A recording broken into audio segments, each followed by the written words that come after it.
La libertad, prejuicio burgués. La civilización occidental se fraguó en ininterrumpida lucha por la libertad. El hombre ha podido triunfar en su tenaz esfuerzo por sobrevivir y mejorar gracias a haberse organizado socialmente bajo el signo de la división del trabajo. Tal sociedad, sin embargo, no puede subsistir sin la adopción de medidas coactivas que impidan que perjudiquen a la comunidad quienes en armas se rebelan contra el establecido orden social. Para mantener una pacífica cooperación entre las gentes, es preciso contar siempre con la posibilidad de suprimir, mediante el uso de la fuerza, a cuantos perturban la tranquilidad ciudadana. La vida societaria requiere un mecanismo combinatorio y coactivo, es decir, el Estado y el gobierno. Pero surge entonces otro problema, el de impedir que quienes detentan el poder abusen de sus prerrogativas, convirtiendo en virtuales esclavos a los demás. La lucha por la libertad exige la fiscalización de quienes a su cargo tienen la paz pública. Hay que imponer legales trabas a las autoridades y a sus agentes. La libertad individual en su aspecto político significa seguridad contra la actuación arbitraria de quienes dirigen el apartado represivo estatal. El concepto de la libertad ha sido siempre una idea genuinamente occidental. Oriental y occidentales se diferencian fundamentalmente en que aquellos jamás buscaron ni de verdad amaron la libertad individual. Gloria imperecedera de la antigua Grecia es el haber sido la primera agrupación humana que advirtiera la trascendencia social de instituciones garantizadoras de la libertad. Recientes investigaciones parecen indicar que la filosofía griega había tenido ya precedentes orientales, pero el concepto moderno de libertad nace en las antiguas ciudades helénicas. Su filosofía fue adoptada por Roma, quien la transmitió a Europa, pasando posteriormente a América. Las sociedades occidentales más fecundas se cimentaron siempre en criterios de la libertad, idearios que luego informarían la filosofía del laissez-faire, a la cual debe la humanidad esos progresos sin precedentes, típicos de la era del capitalismo. Las modernas instituciones, tanto de tipo político como jurídico, están concebidas para salvaguardar la libertad individual contra el abuso del poder.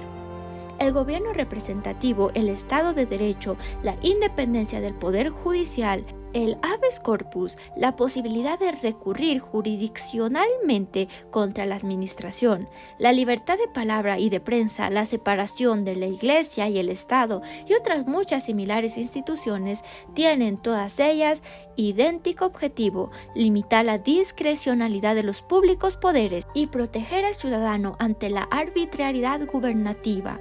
La era del capitalismo acabó con los últimos vestigios de servidumbres y esclavitudes, puso fin a la crueldad punitiva, reduciendo las sanciones penales a aquel mínimo ineludible para refrenar al delincuente, suprimió la tortura y otros violentos modos de tratar a sospechosos e incluso a criminales, abolió los privilegios, proclamando la igualdad de todos ante la ley, convirtió a los hombres en ciudadanos libres, que ya no tenían por qué temblar ante el tirano y sus secuaces.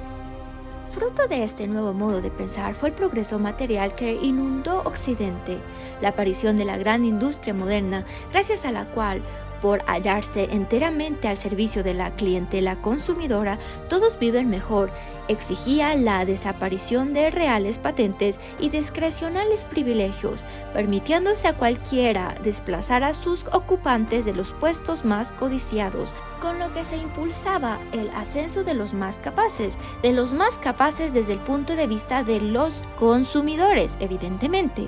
Nadie pone en duda que, pese al continuo incremento de la población, todo Occidente goza de un nivel de vida que hace muy pocas generaciones resultaba impensable. No han faltado entre nosotros, pese a ello, quienes abogaron por la tiranía, o sea, por el gobierno arbitrario de un autócrata o de una reducida minoría que somete su voluntad al resto de la población.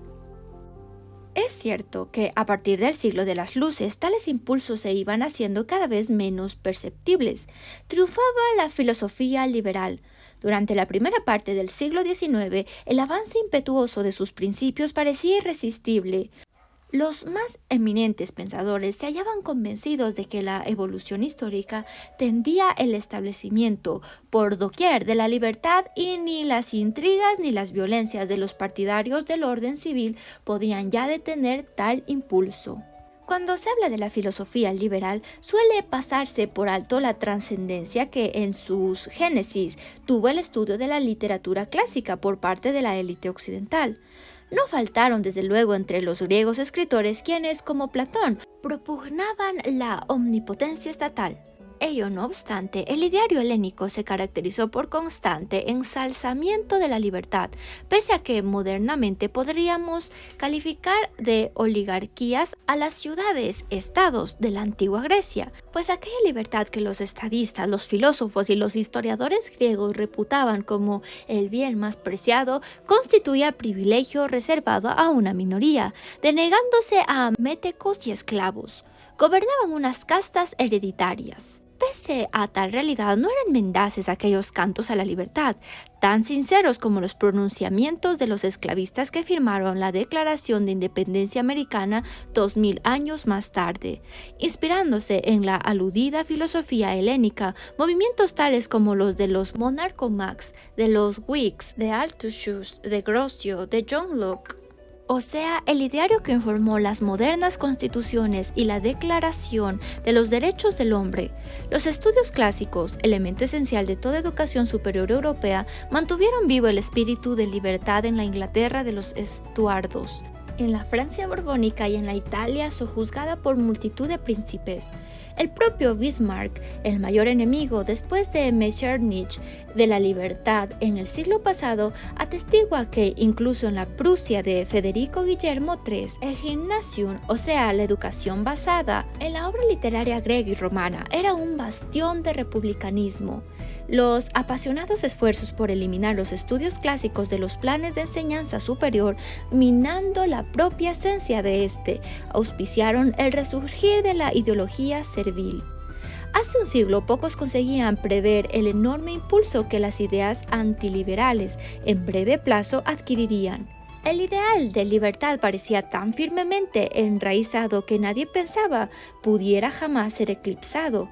Desde luego, pretender combatir abiertamente la libertad, abogando con franqueza por la vuelta a la servidumbre y el vasallaje, hubiera sido, a la sazón, ridículamente vano. Por eso, el antiliberalismo, para apoderarse de las mentes, se presentaba como una especie de superliberalismo que reforzaría y ampliaría el ideario de la libertad.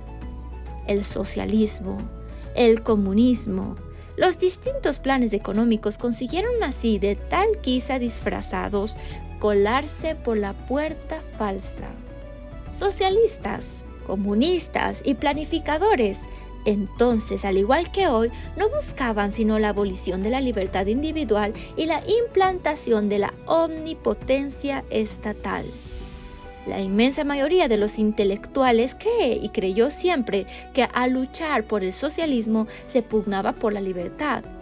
Empezaron calificándose de izquierdistas, de demócratas. Hoy en día dicen que son liberales. Nos hemos referido anteriormente a la motivación psicológica que perturba el razonamiento de estos intelectuales y de las masas que les siguen. Advierte el sujeto, tal vez de modo subconsciente, decíamos antes, que fue su propia insuficiencia lo que le impidió alcanzar las altas metas por él ambicionadas. Le consta la limitación de su capacidad intelectual y la insuficiencia de sus capacidades de trabajo, pero él procura ocultar la verdad a sí mismo y a sus semejantes, buscando convenientemente ser víctima propiciatoria. Se consuela pensando que el fracaso no se debió a su personal incapacidad, sino a la injusticia condición de la organización económico-social prevalente. Bajo el capitalismo, solo pocos pueden plenamente realizarse. La libertad bajo el laissez-faire únicamente la alcanza quien tropieza con milagrosa oportunidad o dispone de dinero suficiente para comprarla. El Estado, por tanto, debe intervenir imponiendo justicia social. piden la intervención estatal para que les retribuya a ellos, no con arreglo a su personal mediocridad, sino según sus necesidades. Las gentes de juicio poco claro, de corta inteligencia, fácilmente son víctimas de la ilusión de creer que la libertad podrá sobrevivir bajo un régimen socialista.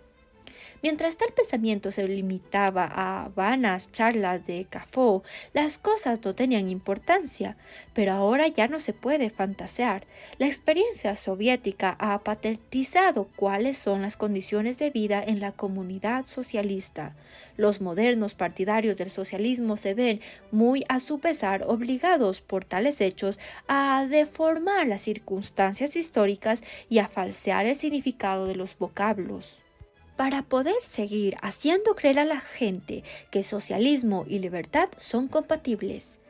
El difunto profesor Lasky, destacado laborista, que llegó a presidente del partido y aseguraba no ser comunista, haciendo incluso gala de anticomunismo, decía que en la Rusia soviética un comunista se siente plenamente libre, no se sentiría indudablemente igual de hallarse en la Italia fascista. El ruso no conoce otra libertad que la de obedecer las órdenes del superior. Tan pronto como se desvía lo más mínimo de la línea del partido, puede darlo todo por perdido. Uno más de los liquidados. No eran, desde luego, anticomunistas aquellos políticos, funcionarios, escritores, músicos y científicos víctimas de las célebres purgas. Creían fanáticamente en el marxismo. Habían sido destacados miembros del partido y desempeñaron altos cargos, recibiendo premios y medallas de la suprema autoridad, en recomendación a su lealtad al credo soviético. El único delito en que incurrieron consistió en no haber sabido adaptar a tiempo sus pensamientos y actividades, sus escritos y composiciones, al último cambio de las ideas y gustos de Stalin. Es difícil creer que estas gentes se sintieran plenamente libres, salvo que se dé a la palabra libertad un significado distinto al que todo el mundo le asigna.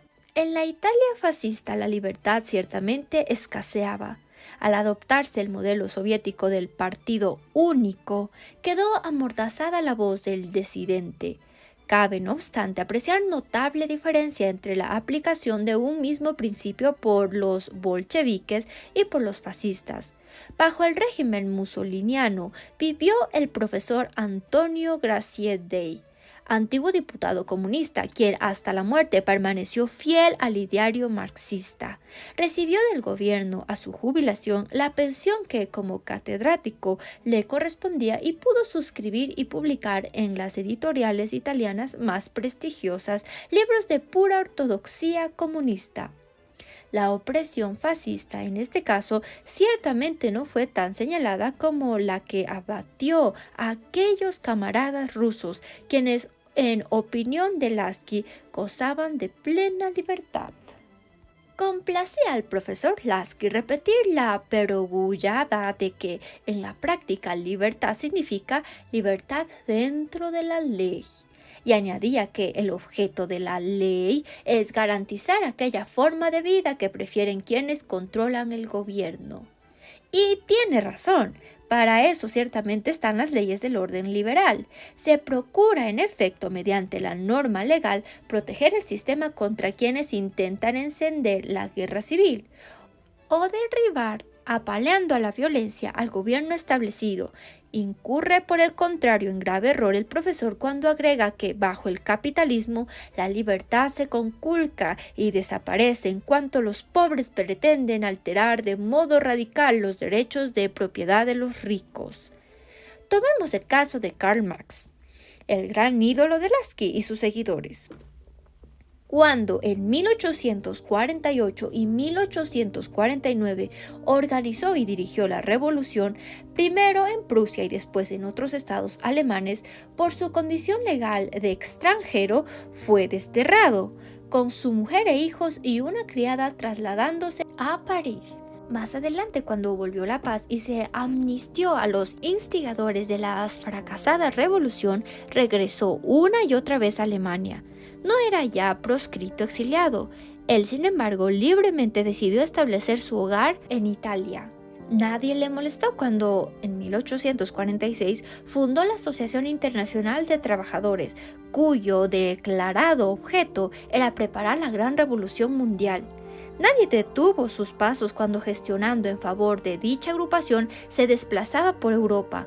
No tropezó con dificultades para escribir y publicar libros y artículos que, por emplear la propia dicción del profesor Lasky, pretendían alterar de modo radical los derechos de propiedad de los ricos. Y murió tranquilamente en su casa de Londres, 41 Maitland Park Road, el 14 de marzo de 1883. O tomemos el caso del propio Partido Laborista inglés. Sus esfuerzos por alterar de modo radical los derechos de propiedad de los ricos no fueron obstaculizados, como bien constaba el profesor Lasky, con medida alguna contraria a la libertad. Marx, el rebelde, pudo vivir, escribir y abogar por la revolución con plena tranquilidad en la Inglaterra victoriana, del mismo modo que el Partido Laborista practicó toda clase de actividades políticas, sin traba alguna, en la época post-victoriana. La Rusia soviética, por su lado, no tolera la más mínima oposición. He ahí la diferencia entre libertad y esclavitud.